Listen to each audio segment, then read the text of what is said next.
Titanic, एक ऐसा नाम जो हम सबके दिमाग में गहरे से छपा हुआ है। लेकिन आज की इस पड़ताल में हम इस मशहूर जहाज से जुड़ी पुरानी और रोमानी बातों को एक तरफ रखकर सीधे विज्ञान और सबूतों की बात करने वाले हैं।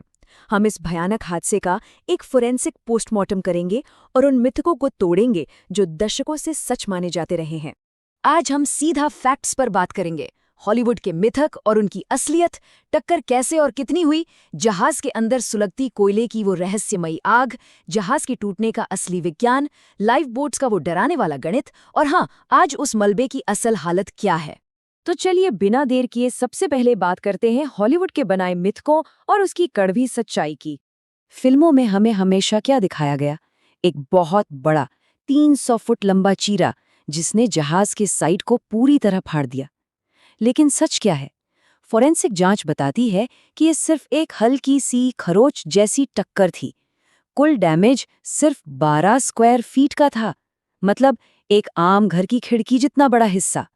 फिल्मों के उस विशाल कट और असलियत के इस छोटे से डैमेज में जमीन आसमान का फर्क है। और पता है सबसे ज्यादा चौंकाने वाली बात क्या है?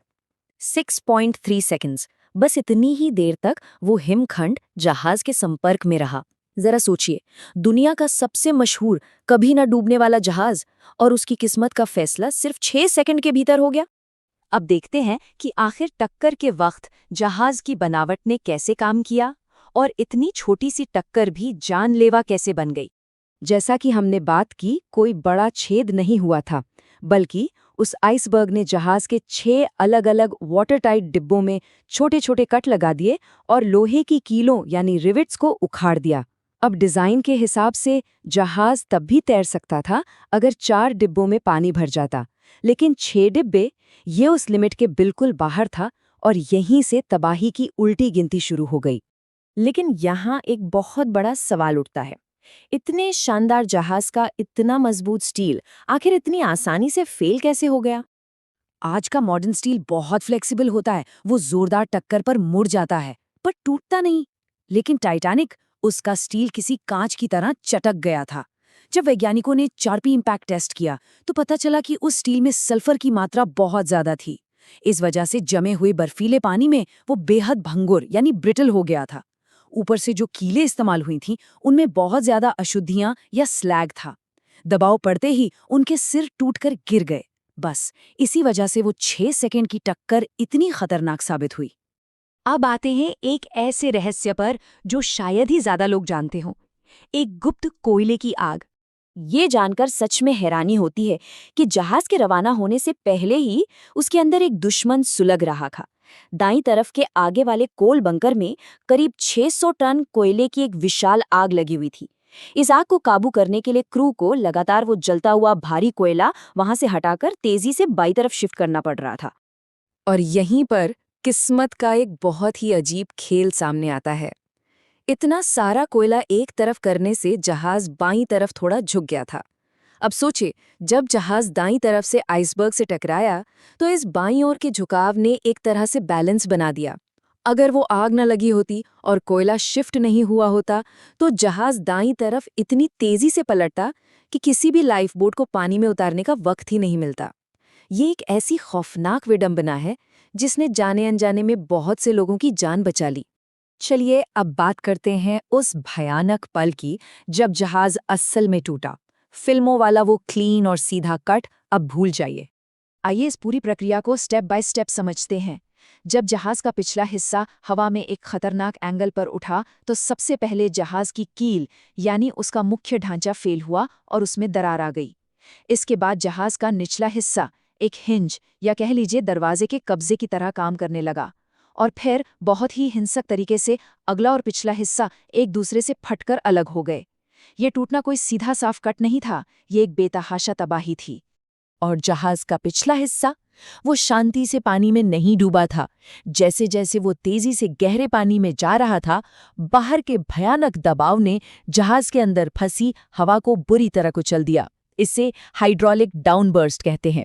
एक के बाद एक कई इम्प्लोजन्स हुए, यानी जहाज अंदर की तरफ भयानक धमाके के साथ पिचक गया। इसीलिए आज समुद्र की तलहटी में जो पिछला हिस्सा पड़ा है वो पूरी तरह से तहस नहस है। अब उस पहलू पर आते हैं जो इस पूरी कहानी का सबसे ज्यादा तकलीफदेह हिस्सा है, लाइफ बोट्स का वो दुखद गणित। ये आंकड़े एक बहुत ही कड़वी सच्चाई बताते हैं। जहाज पर कुल 2224 यात्री थे। कानून के हिसाब से 1178 लोगों के लिए लाइफ बोट्स मौजूद थीं, लेकिन असल में बचे कितने? सिर्फ 705 लोग। ऐसा क्यों? क्योंकि अफरा तफरी में कई लाइफ बोट्स को आधी खाली सीटों के साथ ही पानी में उतार दिया गया था और क्रू को ऐसे किसी भी बड़े रेस्क्यू का कोई ढंग का प्रशिक्षण ही नहीं मिला था। दरअसल ये पूरी दुर्घटना छोटी छोटी गलतियों का एक परफेक्ट स्टॉर्म थी। इसे हम आपदाओं का स्विस चीज मॉडल कह सकते हैं। दूरबीन रखने वाली अलमारी की चाबी का खो जाना, रास्ते में आ रही बर्फ की चेतावनियों को इग्नोर करना, थके हुए रेडियो ऑपरेटर का दूसरे जहाज को चुप रहो कहना और सबसे बड़ी बात, उस दिन की लाइफ बोट ड्रिल का रद्द हो जाना। ये सारी मानवीय गलतियां बिल्कुल एक लाइन में आकर खड़ी हो गईं और उनका अंजाम कितना विनाशकारी रहा ये हम सब जानते हैं। और अब अंत में आइए वर्तमान में चलते हैं। आज उस मलबे के अंतिम दिन कैसे बीत रहे हैं। 12,500 फुट इतनी भयानक गहराई में ये मलबा हर पल एक कुचल देने वाले दबाव और पूरी तरह से घुप अंधेरे में पड़ा है। यहाँ का माहौल इसे धीरे धीरे हमेशा के लिए मिटा रहा है। वहाँ हेलोमोनास टाइटैनिक नाम के कुछ ऐसे बैक्टीरिया पनप रहे हैं जो सचमुच धातु को खाते हैं। ये हर दिन लगभग 220 पाउंड लोहा चट कर रहे हैं। इसके अलावा प्राकृतिक गिरावट के कारण जहाज के जो डेक बचे हुए हैं वो भी अपने ही वजन और समुद्र के दबाव से अंदर की ओर धंस रहे हैं। मतलब साफ है, जहाज का वो आइकॉनिक अगला हिस्सा जो हम हमेशा तस्वीरों में देखते हैं वो वहां हमेशा नहीं रहने वाला है। इस एक्सप्लेनर को खत्म करते हुए जरा इस बात पर गौर कीजिए, क्या होगा जब टाइटैनिक का वो आखिरी भौतिक सबूत भी उस गहरे समुद्र में पूरी तरह से घुल जाएगा। ये इस बात की याद दिलाता है कि हमारी इंसानी उपलब्धियां कितनी भी महान क्यों ना हो, वो कितनी अस्थायी हैं। अंत में समुद्र अपनी चीजों को वापस ले ही लेता है। ये बात वाकई रोंगटे खड़े कर देती है ना। इस पर जरूर विचार कीजिएगा।